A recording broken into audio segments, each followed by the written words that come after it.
नमस्कार साथियों, सुमंगल ज्योतिष में आपका बहुत बहुत स्वागत है। सुमंगल ज्योतिष के इस एपिसोड में मैं आपको वरूथनी एकादशी के विषय में जानकारी दूंगा और इसकी कथा आपको सुनाऊंगा। श्री भगवान से प्रश्न पूछते हुए युधिष्ठिर कहते हैं कि हे भगवान, वैशाख मास के कृष्ण पक्ष में किस नाम की एकादशी होती है? कृपया उसकी महिमा के विषय में बताइए। भगवान श्री कृष्ण बोलते हैं, कहते हैं, हे राजन, वैशाख मास कृष्ण पक्ष की एकादशी वरूथनी एकादशी के नाम से प्रसिद्ध है और यह लोक और परलोक में सौभाग्य प्रदान करने वाली है। वरूथनी के व्रत से सदा सुख की प्राप्ति होती है और पापों का नाश होता है। वरूथनी के व्रत से ही मानधाता तथा धुमार आदि अन्य अनेक राजा सर्वलोक को प्राप्त हुए थे। जो फल 10,000 वर्षों तक तपस्या करने के बाद मनुष्य को प्राप्त होता है, वही फल वरूथनी एकादशी व्रत रखने से प्राप्त होता है। हे नृपश्रेष्ठ, भगवान के ऐसा कहने पे भगवान ने युधिष्ठिर से कहा कि घोड़े के दान से हाथी का दान श्रेष्ठ होता है। भूमि दान उससे भी बड़ा है। भूमि दान से भी अधिक महत्व तिल दान का है और तिल दान से बढ़कर स्वर्ण दान और स्वर्ण दान से बढ़कर अन्न दान है, क्योंकि देवता, पितर तथा मनुष्यों को अन्न से तृप्ति मिलती है।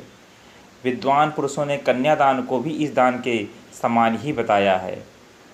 कन्यादान के तुल्य ही गाय का दान है, यह साक्षात भगवान का कथन है। इन सब दोनों से भी बड़ा विद्यादान है। मनुष्य वरूथनी एकादशी का व्रत करके विद्यादान का फल प्राप्त कर लेता है। जो लोग पाप से मोहित होकर कन्या के धन से जीवन जीते हैं, वे पुण्य का क्षय होने पर यातना नामक नरक में जाते हैं। अतः सर्वथा प्रयत्न करके कन्या के धन से बचना चाहिए, उसे अपने काम में नहीं लाना चाहिए। जो अपनी शक्ति के अनुसार अपनी कन्या को आभूषणों से विभूषित करके पवित्र भाव से कन्या का दान करता है, उसके पुण्य की संख्या बताने में चित्रगुप्त भी असमर्थ हैं। वरूथनी एकादशी करके भी मनुष्य उसके समान फल प्राप्त कर सकता है।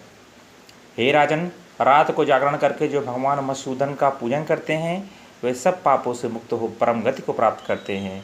अतः पाप भीरु मनुष्य को पूर्ण प्रयत्न करके इस एकादशी का व्रत करना चाहिए। यमराज से डरने वाला मनुष्य अवश्य वरूथनी एकादशी का व्रत करे। जिसको मृत्यु भय हो, वो अवश्य वरूथनी एकादशी व्रत करे। हे राजन, इसके पढ़ने और सुनने से सहस्त्र गौ का फल मिलता है और मनुष्य सब पापों से मुक्त होकर विष्णु लोक में प्रतिष्ठित होता है। इसे सुनने का भी फल मिलता है। इससे सुनने से गौदान का पुण्य प्राप्त होता है। अतः प्रयत्नपूर्वक वरूथनी एकादशी का व्रत जीवन में अवश्य करना चाहिए। साथियों, आशा करता हूँ आपके लिए वीडियो उपयोगी है, आप इसका उपयोग करेंगे और अपने जीवन को धन्य बनाएंगे। कथा यदि आपको अच्छी लगती है तो कमेंट बॉक्स में हरे कृष्णा लिखें। वीडियो देखने के लिए धन्यवाद। हरे कृष्णा।